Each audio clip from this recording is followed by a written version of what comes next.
We are not professing to tell you the complete story of these activities. We are professing to tell you the complete story that we know. Right. But these records that we've uncovered don't tell the story. They tell pieces of it. This is a story that has been told in bits and pieces. This is an attempt to pull most of it together. We know we don't have the full story. We do, however, have some striking new revelations and insights. The story begins here, just off the nation's front yard, the Mall. The buildings behind me were the headquarters for the World War II Office of Strategic Services. It was here that the first halting steps toward mind control began. The shaper and molder of OSS was General Wild Bill Donovan. He said of his group's work, "We may have made mistakes, but we were not afraid to try things that were never done before." In this anything-goes atmosphere, Donovan appointed this man, Stanley Lovell, a Boston industrialist, to break new ground in many scientific and technical fields. Donovan called Lovell his Dr. Moriarty, after the fiendish professor in Sherlock Holmes. Lovell liked the name and posed for this Saturday Evening Post photo. He later wrote of his OSS job that it was, quote, to stimulate the Peck's bad boy beneath the surface of every American scientist and to say to him, throw all of your normal law-abiding concepts out of the window. Here's a chance to raise merry hell. It was in this atmosphere that the search for mind control began. This bizarre man would be an active participant in that search over the next 2 decades. His name is George White, an OSS captain who had formerly been with the Bureau of Narcotics.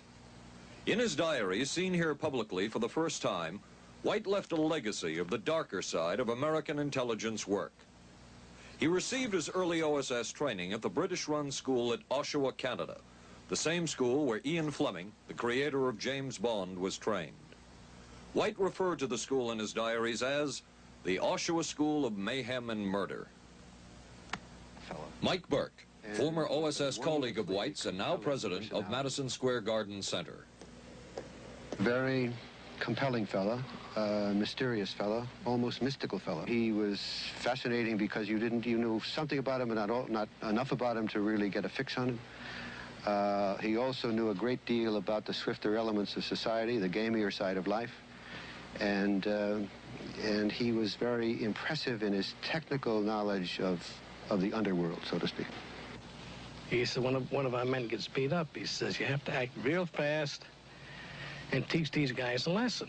Charles Siragusa, a former narcotics officer and friend of White's. He'll come around, he says, and break your kneecaps. And with that, one guy laughed, and George would always have little Billy with him. And this one guy sort of naked. George White turned around and whapped him across the neck with it. Then he picked up a pool stick and started beating everybody up. He made his point. And he made his point. George White was not a man of understatement or subtleties. His boss at OSS, Stanley Lovell, referred to him as deadly and dedicated. In this note from White's diaries, it says, call Lovell regarding TD. TD was a rather transparent cover for Truth Drug. George White worked with the Truth Drug Committee here at St. Elizabeth's Hospital in the nation's capital. They experimented with mescaline, scopolamine, and marijuana on unwitting victims. The committee soon learned there was no easy panacea, no truth drug at this stage. But White and later colleagues would not stop trying. The goal remained the same.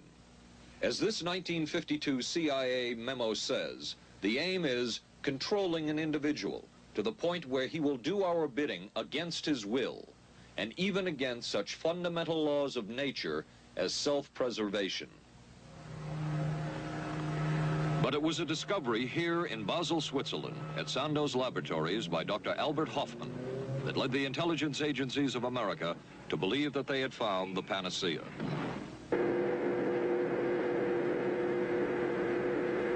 The discovery was lysergic acid diethylamide, LSD. The film that you see is considered by many experts to be the closest illustration of the effects of a hallucinogenic. It was one of the first times that anybody had run into a powerful drug that was different than anything else that they knew anything about, John Gittinger, recently retired chief psychologist for the CIA. This is the first time Gittinger has been interviewed publicly. We could disable a whole city by putting a very small amount on a water supply. After all of these years of us, those of us who are involved in looking for this secret drug, this was the only thing that began to look for the first time like it might be something like that. The CIA's interest in LSD was intense. The worry was that the Russians would get hold of it. Were the Soviets into LSD? I'm going to have to say I'm sure they were, but if you ask me to prove it, I've never seen any direct proof of it. But at one point, intelligence information received from Switzerland said that Sandoz Laboratories was about to put 100 million doses of LSD on the open market.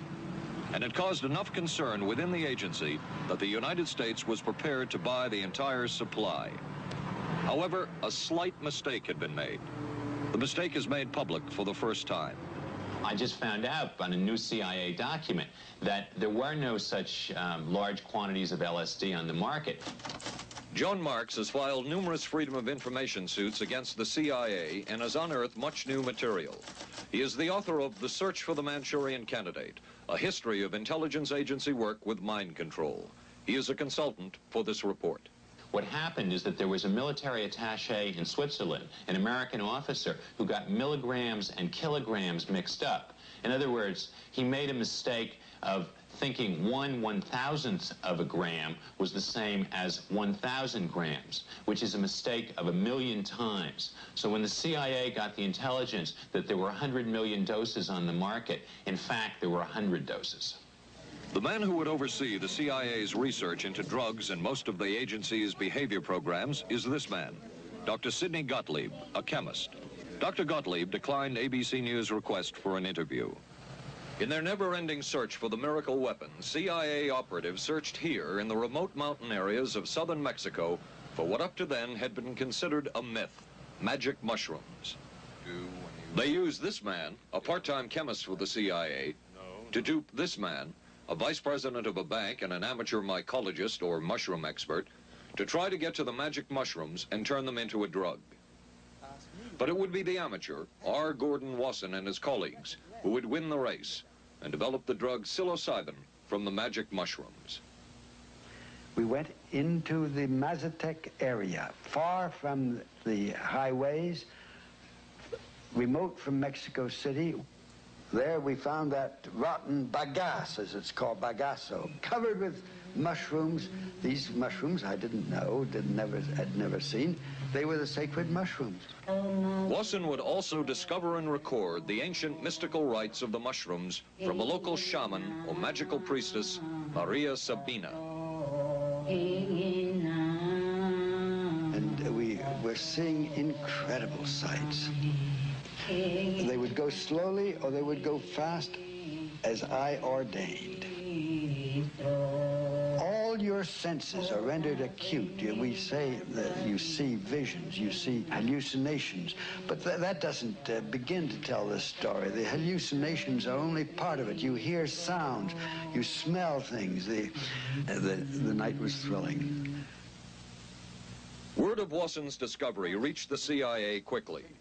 Dr. James Moore, a University of Delaware chemist, secretly served the CIA preparing deadly chemicals on short notice. Moore was instructed to get close to Wasson and accompany him on another trip to Mexico to get the magic mushrooms. Internal documents show the CIA felt a drug derived from the mushrooms could remain an agency secret. What in the world were they looking for with the magic mushrooms? I think the best answer to that is that they were looking for fundamental information on compounds that would be capable of causing changes in behavior, changes in mental attitude. Did you ever consider what would have happened if any of these substances were given to, say, unwitting people? Oh, I don't remember having considered that specifically. What if you, I trust perhaps you've thought about it, Well, I haven't worried about it. Your question again, what would I have thought had I known that Any of these substances would would have been given to unwitting persons. you mean a hostile agent of another government? No, I mean think that was probably one of the things they had in mind. I mean testing it out on an American citizen. I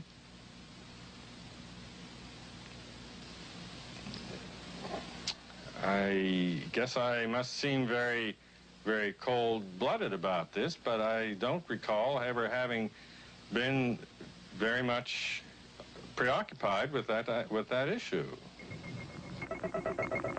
But many drugs were tested in this way. A decision was made at the highest levels of the CIA to do testing on unwitting Americans. As one CIA document says, such testing would be operationally realistic. A former CIA official who worked on these programs describes for the first time how the decision was made. He did not wish to be filmed or recorded. Thus his remarks are read by someone else. I think every last one of us felt sorry to attempt this kind of thing. We knew we were crossing the line. Every decent kid knows he shouldn't steal, but he does it sometimes. We knew damn well we didn't want anyone else to know what we were doing. The decision was made to do testing on unwitting victims.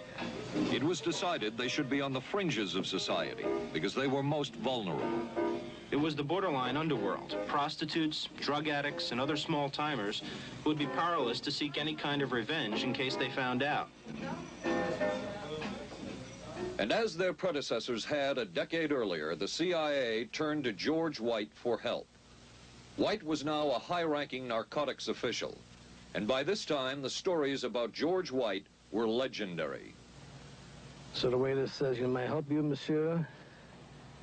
And George White was busy talking with me. I paid no attention to the waiter, so the waiter tapped him on the shoulder, says, "May I help you, monsieur?"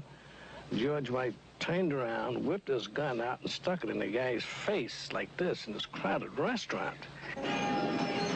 George White did not mind bending the law, and he knew the street well. He was the ideal choice for what the CIA had in mind. We were Ivy League, white, middle class. We were naive, totally naive about this, and he felt pretty expert. He knew the whores, the pimps, the people who brought in the drugs. White set up so-called safe houses for the CIA in New York, here in Greenwich Village, and later in San Francisco, in this hotel, and in an apartment atop Telegraph Hill with a commanding view of San Francisco Bay.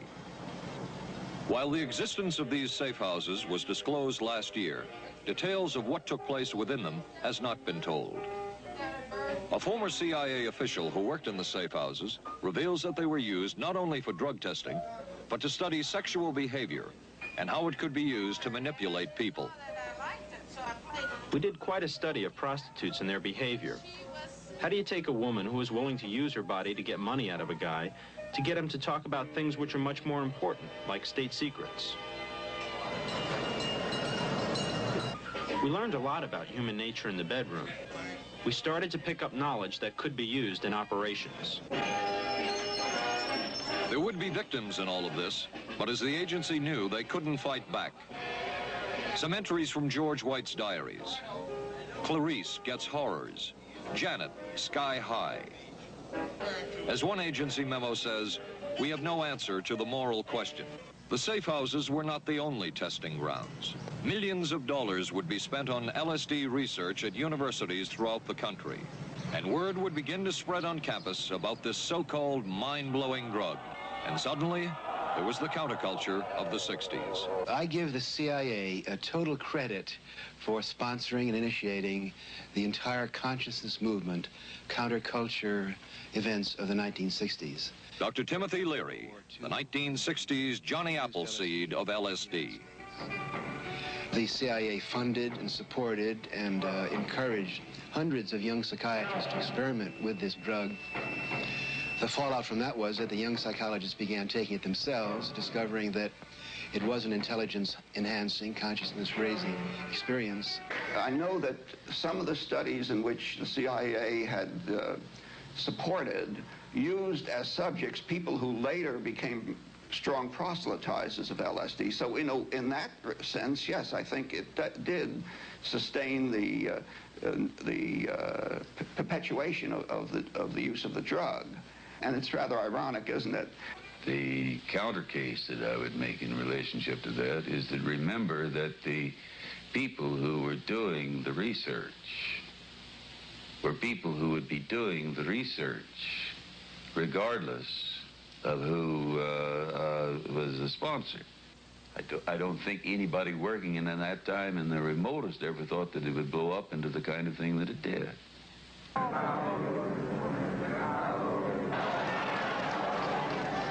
History will judge the role of the CIA and other intelligence agencies in unwittingly contributing to the counterculture of the 60s through their intense interest in LSD and other hallucinogenics. But for the moment at least, the argument can be made that the CIA helped usher in the age of Aquarius.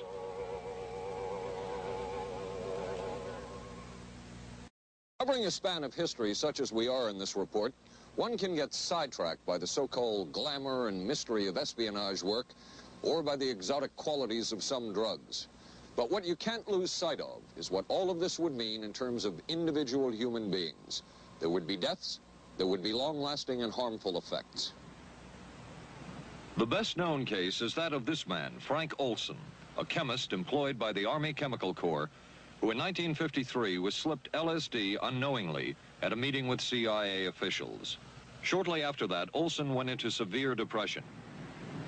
He ended his life at this New York hotel by diving through a shaded closed window in his 10th floor room. Frank Olson was the first known fatality in the CIA's LSD program. Olson left behind a widow, Alice, and 3 children, but it would be years before they learned the real story of his death. Shortly after his suicide, Alice Olson was visited by Dr. Sidney Gottlieb, the man who had administered the drug, and by Robert Lashbrook, his deputy, who was the last person with Frank Olson the night of his death. It was probably to check me out and see whether I was handling myself and handling the situation, whether I was hysterical.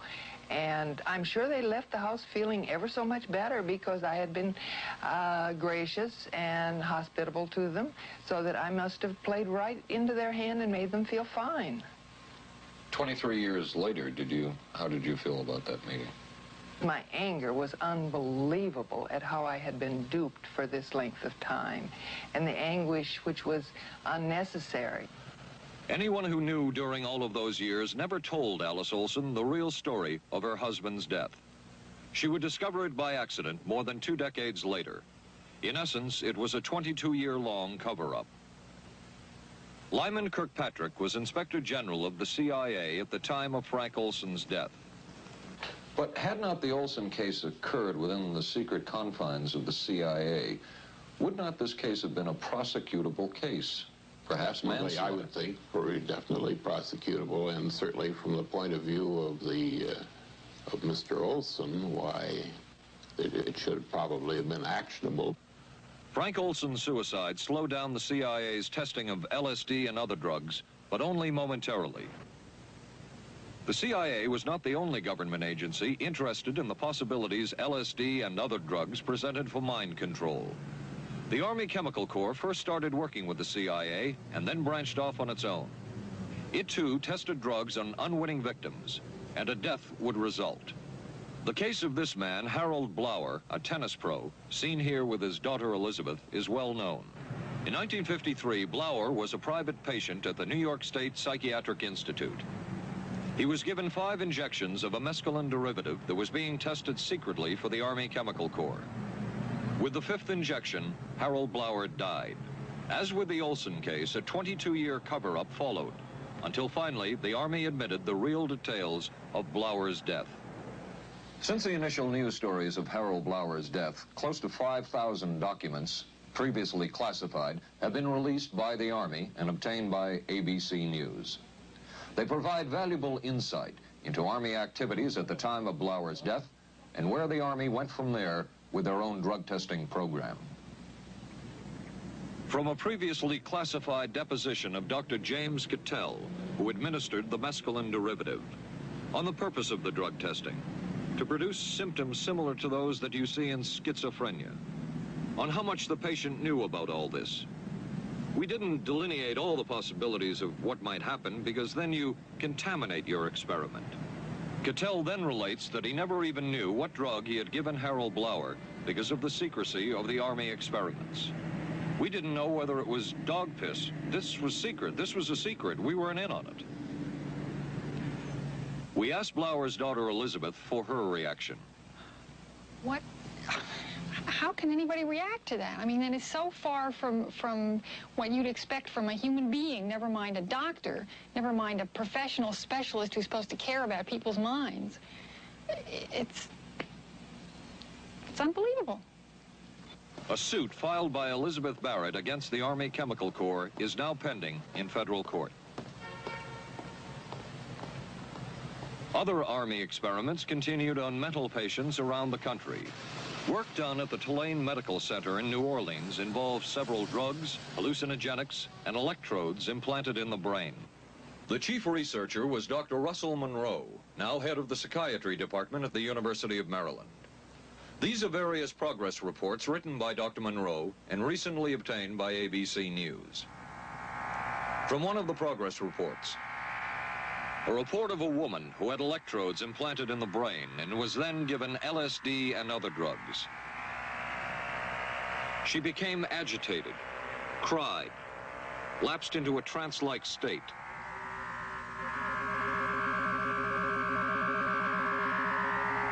Felt as if she were about to have a convulsion, experienced waves of darkness and light, had bizarre sensations in her neck and legs, said somebody was trying to manipulate her body. At this point, Dr. Monroe wrote that the woman was obviously having paranoid ideas. As a layperson, perhaps you can enlighten me. What therapeutic effect would the type of experiment that I just described have on a patient? Well, the therapeutic effect would be indirect. Was this patient aware that she was being given LSD? Yes, I mean, they were told that they would be given some medication, and they specifically LSD? Well, we told them, I don't think that they would have even known what LSD was then at the time. They were told that they were going to they would be given some medications which might make them feel worse.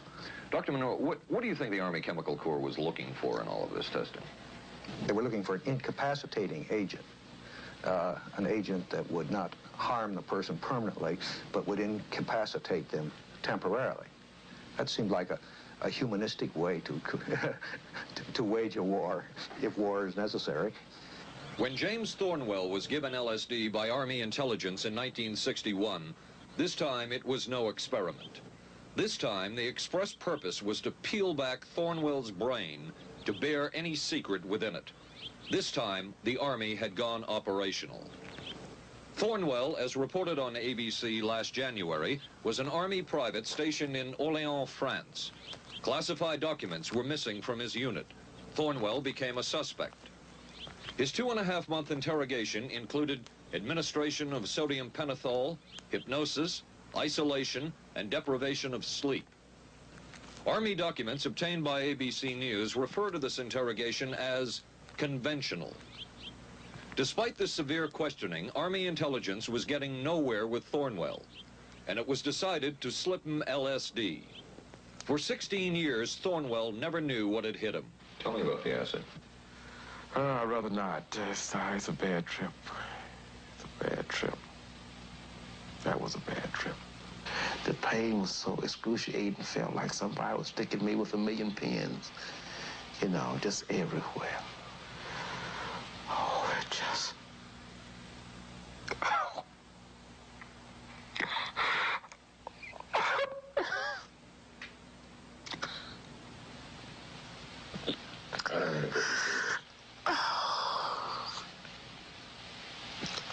You want to stop for me?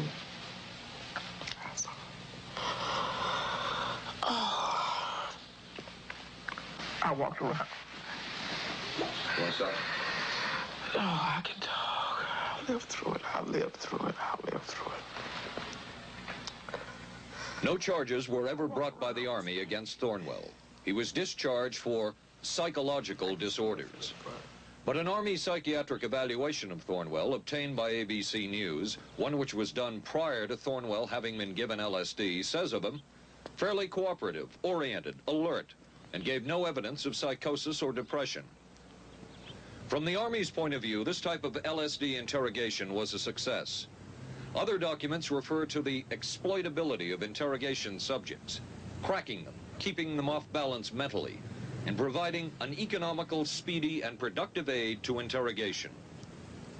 From James Thornwell's point of view, it was no success. Thornwell still has serious problems. He's run through 2 marriages. He maintains he can't hold a job, can't concentrate, has nightmares, and feels socially and emotionally isolated. Last fall, Thornwell filed suit against the government in federal court. In a moment, we will examine the closest experimentation to brainwashing that we have uncovered.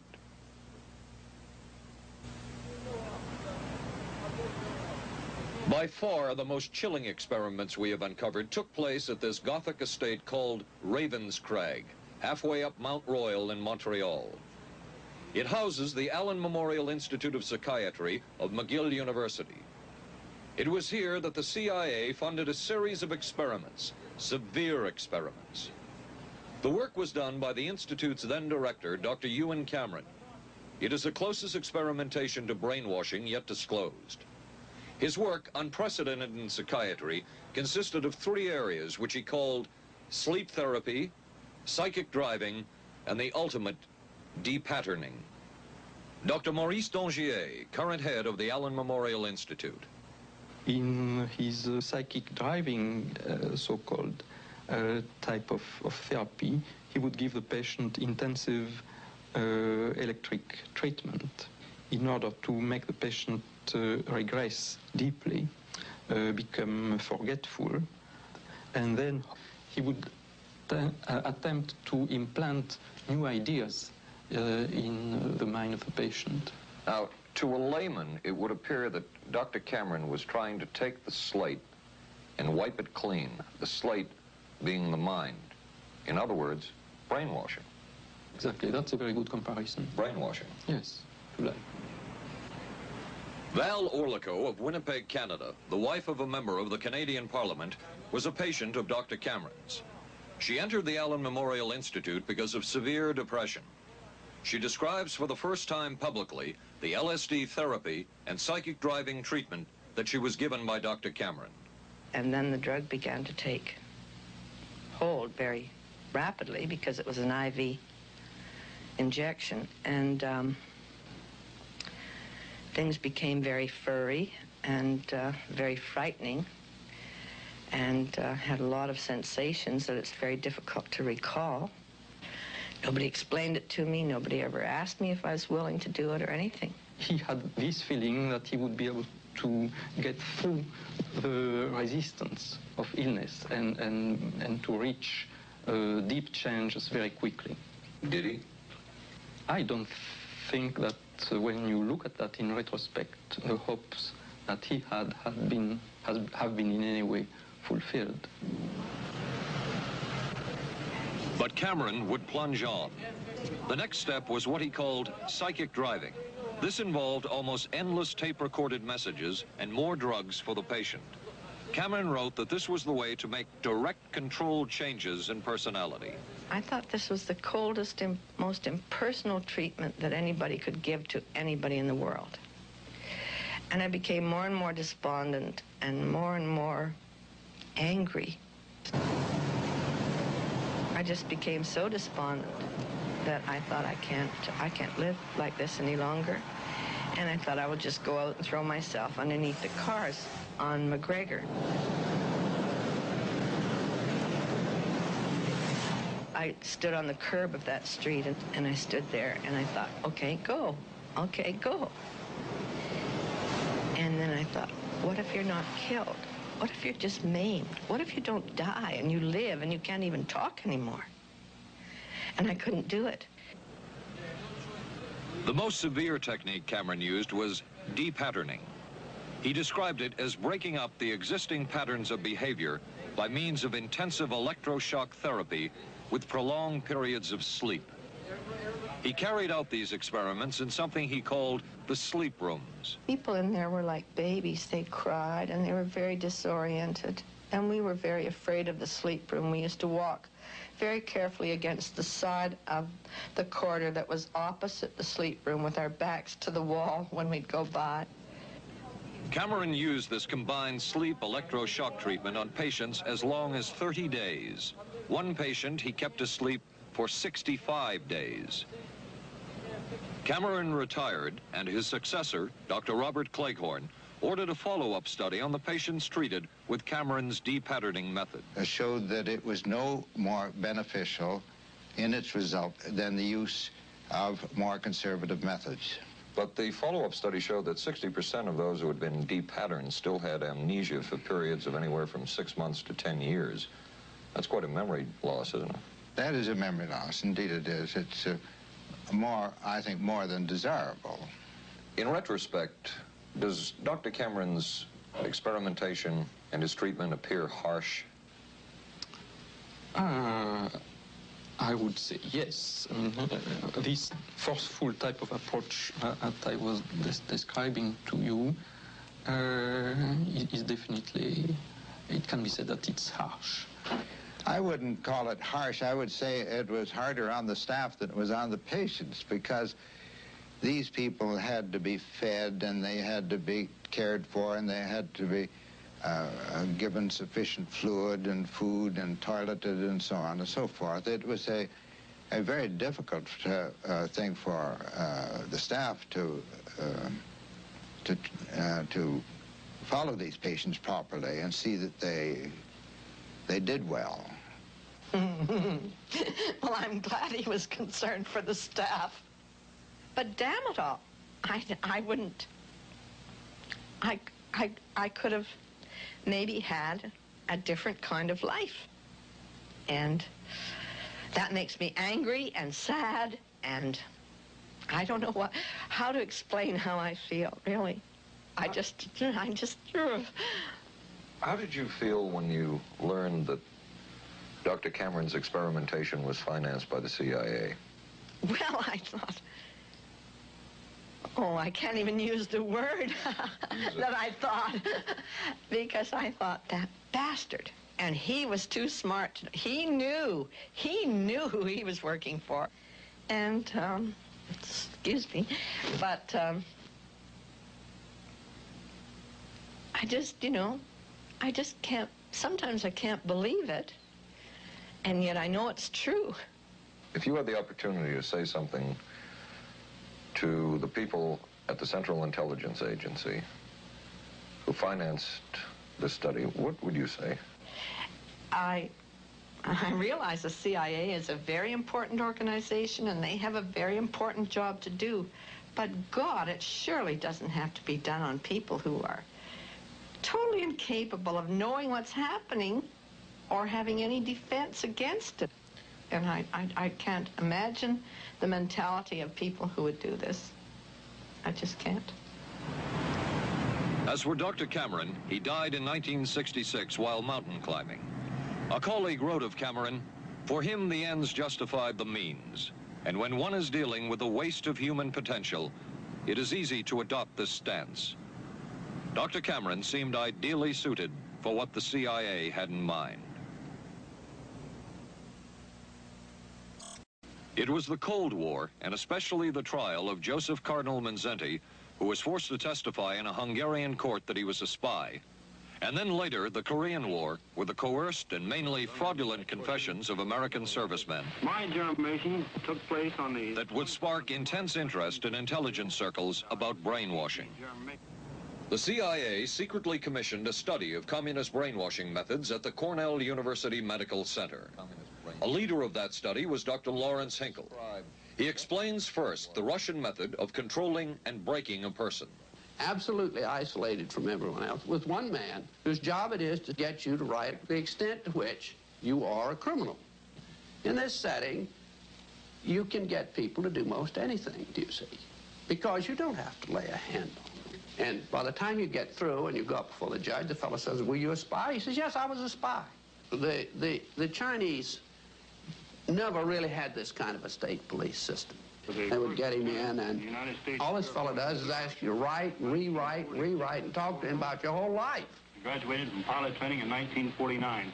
While the purpose of the study was to find out about communist brainwashing techniques, CIA documents show that the agency was interested in developing mind control methods of its own to precondition and control Chinese living in this country to be sent back to their homeland as CIA agents. What do you think they were looking for? Well, I think they weren't looking for agents or anything like that. Yet the agency's perception of the work you were doing, in CIA documents we have examined, it says that the project that was being done here, they intended to use everything learned about the new agents to induce them to, quote, to perform acts of a complex, purposeful nature. Yeah, but that was the never effects done. of which may be out of keeping with the individual's previous That sort behavior. of thing was never done. Those people were not, that was, when they first came here, the first people they sent up to see us, you see, were operational type people from the CIA with some rather wild ideas. Okay, this is their perception of it, if I could No, just it continue. wasn't their perception of it either. No, it wasn't. Dangerous to his being, contrary to any previous consciously expressed intentions and interests, contrary to the good of the individual, and subversive to the goals for which he is consciously I understand working. all this talk. But the situation was, you see, those things were never done because of wise people on both sides. We not able to do this nor interested in it. They were, though. Some of the low-level people were, but the high-level people were not, to tell you the truth. But documents clearly show that the CIA was attempting to develop agents over whom they had as much control as possible. Agents who would perform tasks contrary to their own good. Normally conditioned American who's been trained to kill and then to have no memory of having killed. His brain has not only been washed, as they say, it has been dry cleaned. Is a Manchurian candidate, controlled by others to do things against his will, possible? It was a remarkable film because, as far as I'm concerned, it made something totally impossible seem absolutely credible. I would say the answer is yes, but there are many qualifications to that. Dr. Milton Klein, a psychologist, a clinical and experimental hypnotist, and unpaid consultant to the CIA. The qualifications would be the subject selected to produce the kind of behavior that you wish, the amount of time, the procedures that are utilized, and the motivations of the people who are designing, executing, and administering the procedures. You're asking whether an individual can be, under hypnosis, influenced, coerced, persuaded, shaped to perform an antisocial act, or a destructive act, or an act of violence. My answer would be yes. Captain Marco, will you be good enough to lend Raymond your pistol, please? Yes, ma'am.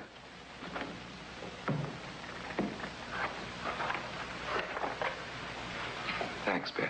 Sure, Cap. Shoot Bobby, Raymond. Through the forehead. Yes, ma'am.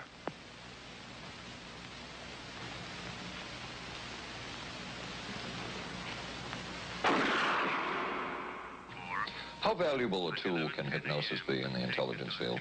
None whatsoever. It has absolutely no use because nobody's ever been able to do that I know of, do it in an operationally feasible way. I'm not in any way saying that hypnosis doesn't take place. I'm not saying there's nothing to it. I would say that most government agencies concerned with intelligence operations have been looking to hypnosis as a tool for a variety of purposes, one of which is to carry out and to execute certain intelligence operations on a basis where they would not have to rely completely on some of their own emotional reactions. Actually, would that entail murder? It could, if you consider that an act of killing someone under circumstances of war is murder. I think one has to define what that means. Under circumstances of peace? Under circumstances of peace, it would be murder. Another former CIA agent says that Fidel Castro at one time was considered as a possible target for a Manchurian candidate. Castro was naturally our discussion point. Could you get somebody gung-ho enough that they would go in and get him? But if you have 100% control of a guy, you have 100% dependency. If something happens and you haven't programmed it in, you've got a problem. So in the end, it was decided that a Manchurian candidate was not feasible. But the search for mind control continued. But could the mind be controlled? Perhaps not. But is human behavior predictable? In this area, the CIA did make a significant breakthrough. A personality assessment system designed by the agency's chief psychologist, John Gittinger. It comes close to being able to predict how humans will behave. It's really a descriptive system, an attempt to try to describe personality in a relatively systematic way so that hopefully you can get some kind of an idea to predict what the behavior between different kinds of individuals. Gittinger's system had many uses in intelligence work. One was to draw personality portraits of world leaders. Using Gittinger's system, the agency concluded the Shah of Iran is a brilliant but dangerous megalomaniac whose basic problems resulted from an overbearing father. And there were other applications. Your assessment staff played a key role in helping other governments pick their police intelligence agencies, including, we've learned, the Korean CIA, Uruguayan National Police. Can you tell us about this? No. Author John Marks. The former #2 CIA man in Uruguay told me how in 1966 John Gittinger and an assistant traveled down to Uruguay and gave the tests in order to select members of the Uruguayan intelligence service. A psychologist who used to work for the CIA told me in 1961 he personally traveled to South Korea as part of an American CIA effort to set up the Korean CIA and to give the personality tests to candidates for the Korean CIA to choose the best man for their secret police. But one of the basic functions of Gittinger's system was finding the vulnerabilities of an agent, a double agent, or a potential agent. In its applicability to intelligence work, isn't the PAS system looking for a person's soft spot? Well, of course, the answer to that is yes, but I hasten to say soft spot. This is what I consider a negative word.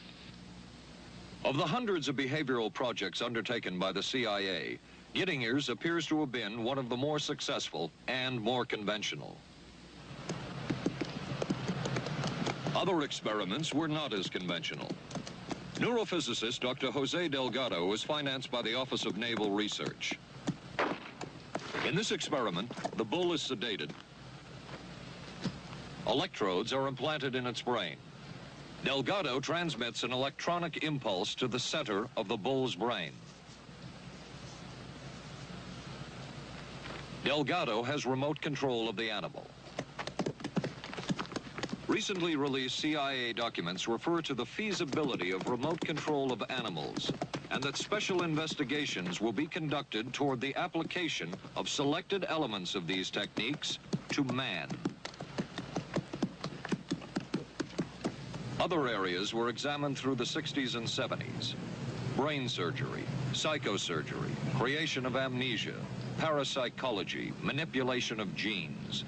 Even though past and present CIA officials have indicated this kind of work ended in 1963.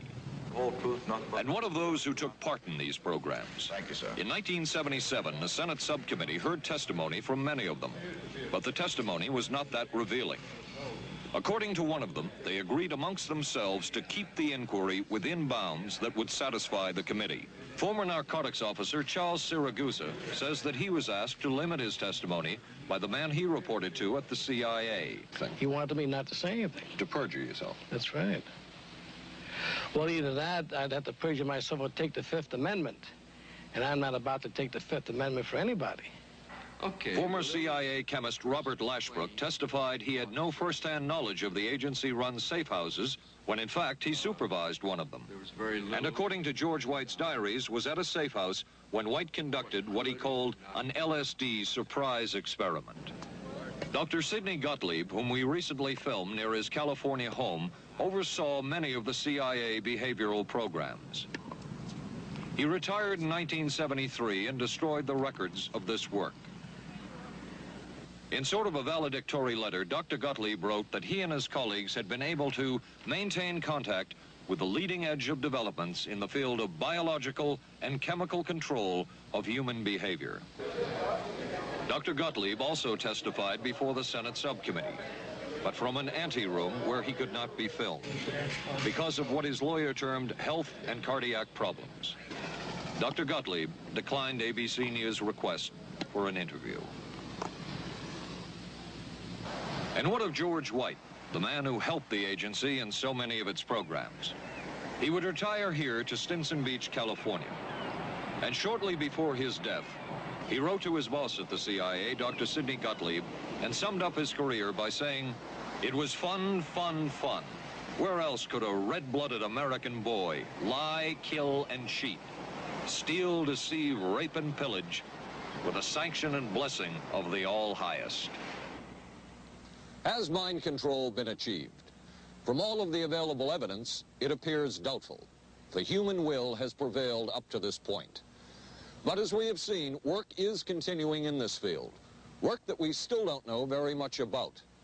How deeply are the Russians and other dictatorships into all of this? We really can't say, and the CIA is reluctant to give out information about it. But the basic question remains, what place does all of this have within a democracy? One final point should be made. As one of the persons who worked on these programs told us, we are very capable, conscientious, and very dedicated scientists working for our country. Their work speaks for itself. This is Paul Altmaier for ABC News. Good night.